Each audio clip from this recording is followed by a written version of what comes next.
Lonnie Bell played a lot on Sunday. We haven't talked about this game, but he played 30 snaps, like 42% of the offensive snaps. Debo is out. Dropped a pass early in the game, short one. Kyle Shanahan, undeterred, went back to him late. Deep throw, dropped it again. That one would have put the game away, would have put the Niners in field goal range with a few seconds left. They ended up losing. Afterward, people were asking him, like, hey, what about that promising rookie who looked so good in preseason, Jacob Cowing? And John Lynch even said on the radio a couple days before the game, like, look for Jacob Cowing to get some opportunities in this game. Lynch thought he was going to get in, didn't, got 0 snaps on offense. And then yesterday on the conference call, Kyle Shanahan was asked about him, and he said, he's just not ready. He's not on that level yet. He has to earn it. This is the same guy who thought Jordan Mason wasn't ready, who thought Juwan Jennings was a part-time player, who thought Brock Purdy was the third best quarterback on his roster. What do you think of Kyle Shanahan's latest personnel judgment? I want to break it up into 2 parts: him and and Lynch, and then what I think of his judgment. Don't he and Lynch talk? I mean, I don't think their offices are that far apart. They're right on the second floor over there. One corner is there, and one corner is the other one. The one guy is saying, "Look for Cowing; he's going to play," and then the coach doesn't play him. I mean, don't they meet in the middle and have a Coke? So it makes you wonder. What happens on the very quiet second? You know how quiet it is up there, Riggy, because everybody's working so hard. What happens on that quiet second floor? Does Shanahan even talk to his general manager? I find that very surprising and very troubling. I also find it troubling that Lynch would go out and make this statement without having checked with the coach. So it seems like there's a cliche, a lack of communication up there. That's not good.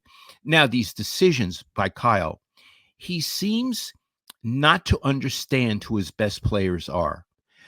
He didn't understand for years how good Jennings is. Bill would have understood.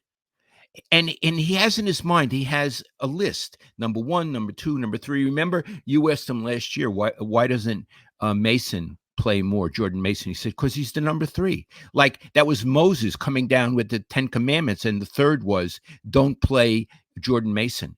What do you mean he's number 3? The other guy always got hurt, Elijah Mitchell. And I think right now, Jordan Mason is better than Mitchell was when he was healthy, but he's never healthy anyway. Right. So he gives these edicts like he's number 3, or like Ronnie Bell should play.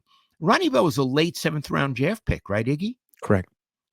If I were the coach, once he dropped the first pass, and listen, he didn't just drop those passes, Iggy.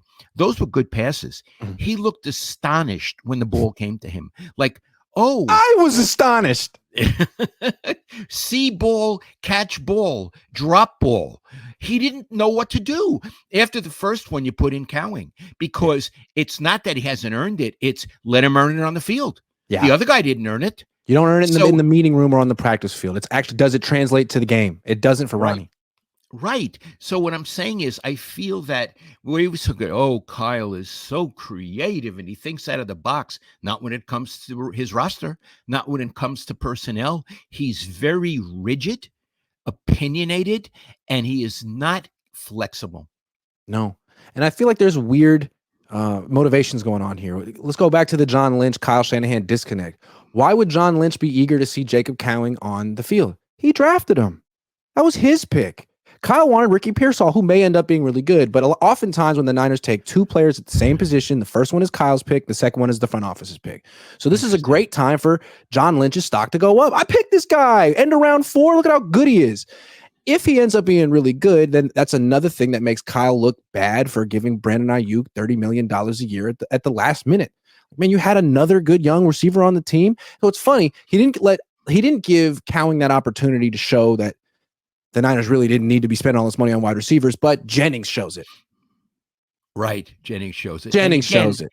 Yeah. And he didn't know what he had in Jennings. He didn't know what he had in Brock Purdy. He was Trey Lance didn't work out. Jimmy got hurt. He said, oh, there's this guy who stands around here. We got no choice. Let's put him in. Oh, it turns out he was David who could kill Goliath. He didn't know. Didn't know. He doesn't. I'm sorry. It seems, we're going after the coach again. I honestly think he doesn't understand his personnel the way at the level he should. What he understands is his play sheet. Look at him on the sideline. He's just his face. The play sheet is part of his face. It's like his face is glued to the play sheet. He looks at the play sheet more than he looks at the field. Yeah. He understands his plays. He doesn't understand players. And it's like, so he's supposed to, okay, so he doesn't understand his players. No. He's supposed to be this, like, savant with play diagrams. How many of his plays this season through 3 games have you said, wow, that was really creative? Not like Darnold's pass. No, like, and in the past, the Niners would have moments you're like, that was really creative. But I mean, they had some serious assistant coaches on their team who are gone now. And I feel like it's kind of revealed that he himself is not that creative. And they talk about him being a genius. I don't think he's that smart, unfortunately. On Sunday against the Rams, I wasn't impressed by him, but I was impressed by Purdy. He kept plays alive. He was really hard to tackle, and he made beautiful throws running around like young Russell Wilson. Yeah, he was wonderful. I thought on Sunday he saved Shanahan to the extent that you could get saved in a loss more than Shanahan saved him.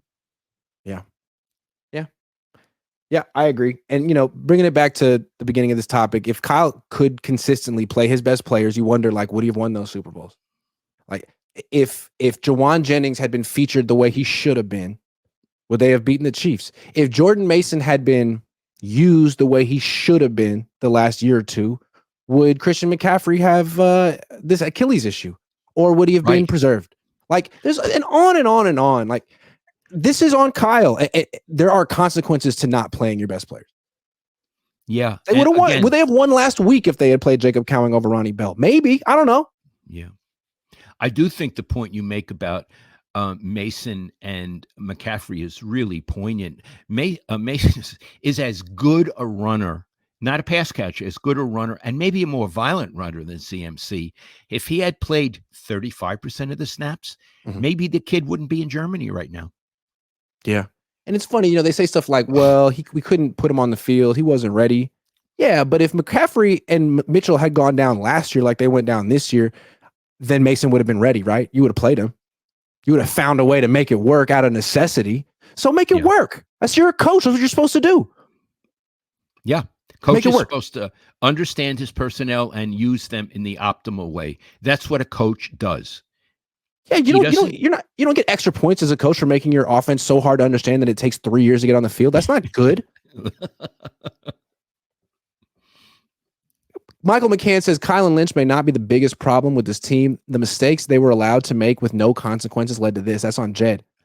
Well, I think it's a group effort. Or it's the parents too. We don't know how much power Jed has anymore.